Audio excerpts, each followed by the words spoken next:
हमको कल 3:30 से कॉल आने लगा, बहुत सारे बहुत कॉल आ रहे थे। तो हम अननोन समझ के नहीं उठाए। फिर अचानक ऐसा लगा कि लगातार क्यों कॉल आ रहा है। तो फिर जब उठाए तो ये मैसेज मिला कि निशा नापित जो एसडीएम है शाहपुरा में, तो आपकी बहन है और वो नहीं रही, बस ये बताया गया। और उसके बाद फिर हम लोग बोले कि आप आइए और जो भी बात है आप देख के क्या है। क्या लग रहा है मैडम आपको इस मौत की?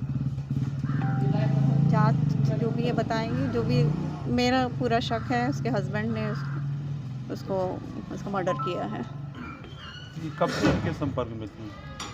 उनकी 2020 से में शादी हुई थी और वो रेगुलर आना जाना नहीं करता था, बीच बीच में आता था और उसको बहुत शारीरिक और मानसिक रूप से प्रताड़ित करता था। सिर्फ उसको पैसा चाहिए था और हमेशा पैसे। ग्वालियर का रहने वाला है, बेरोज़गार है और बस उसका ये था कि मुझे पैसे दो, मेरा नाम नॉमिनी में डालो सर्विस बुक में। हमेशा प्रेशर डालता रहा उस पर वो लगातार, लेकिन हम लोग की समझाइश के कारण वो नहीं ऐसा कर रही थी। हम लोगों ने उसे बहुत सलाह दी कि भाई कि ऐसा चल रहा है, दूर रहो, लेकिन वो अपना घर गृहस्थी संसार चलाना चाहती थी कि चले मेरा परिवार आम लोगों जैसे। तो इसलिए मिलना जुलना बातचीत फिर कंटिन्यू हो जाती थी बीच बीच में, लेकिन 2 दिन के बाद 2 दिन ठीक रहता था। फिर उसके बाद फिर वही लड़ाई झगड़ा, फिर वही हर बात में बस सिर्फ कितना पैसा है, क्या करती है, किसको देती है, कहाँ जमा कर, सब मेरे को पता है, मैं पता कर लूँगा, मुझे पैसे दे।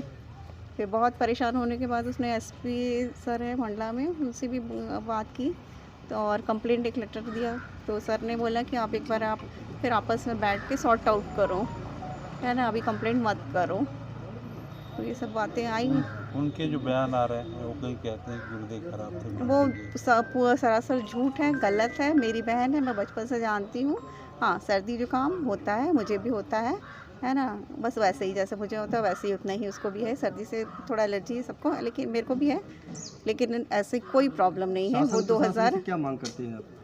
मैं मांग करती हूँ कि जिस पर न्यायिक जांच की जाए, सही तरीके से हो और जिसने ये अपराध किया है उसको कड़ी से कड़ी सजा दी जाए। इसके पहले पति पत्नी के बीच कुछ बड़ी घटना की जानकारी इसके पूर्व लगी क्या आपको? इसके पूर्व भी मंडला में एक बार ऐसे ही उसने बताया कि क्या किया था पता नहीं, लेकिन उसने बोला कि मेरे प्राण निकलते निकलते बचे था। ये उस समय भी यही था। फिर तुरंत हॉस्पिटल गए थे और क्योर हो गई, फिर ठीक हो गई थी बस। पर उसने ये नहीं कि क्या किया क्या नहीं, लेकिन ये उपस्थित था और उसने ये बोला कि ना मेरी जान निकलते निकलते बची आज। अभी आप अंदर गए, कुछ आपको डाउट हुआ, क्या हुआ होगा, क्या लगता है? अंदर ये दिखा है कि जो बेडशीट थी वो सब धो दी गई है, पूरा हटा दी गई है।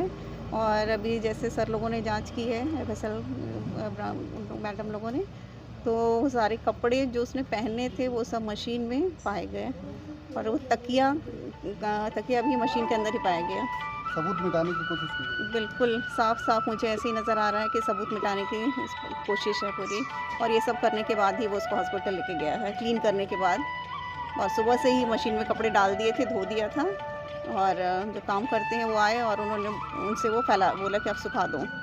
और बाइक को भी, किसी को भी उस रूम में जाने नहीं दिया, जिस रूम में। नाम आपका? मेरा नाम नीलिमा नापित है। क्या लगती है? नापित सर नहीं, आप? नीलिमा नापित। सिस्टर? मैं सिस्टर हूँ, मैं बड़ी सिस्टर हूँ। श्री के धाम वृंदावन में अब आपकी सुविधा के लिए उपलब्ध है श्री पावन ब्रज धाम, जहां आपको मिलेगी आवश्यकता के हिसाब से रहने खाने की सुविधा। इतना ही नहीं, इसके साथ ही full AC, non AC, single एवं डबल बेड के साथ शानदार रूम भी, जिसमें मिलेगा आपको घर जैसा एहसास। अपनों के बीच रहने का एकमात्र स्थान पावन ब्रज धाम। तो देर किस बात की, आज ही नीचे लिखे हुए नंबरों पर संपर्क करें। हमारा पता है अटल चुंगी के पास, परिक्रमा मार्ग, वृंदावन, जिला मथुरा, उत्तर प्रदेश।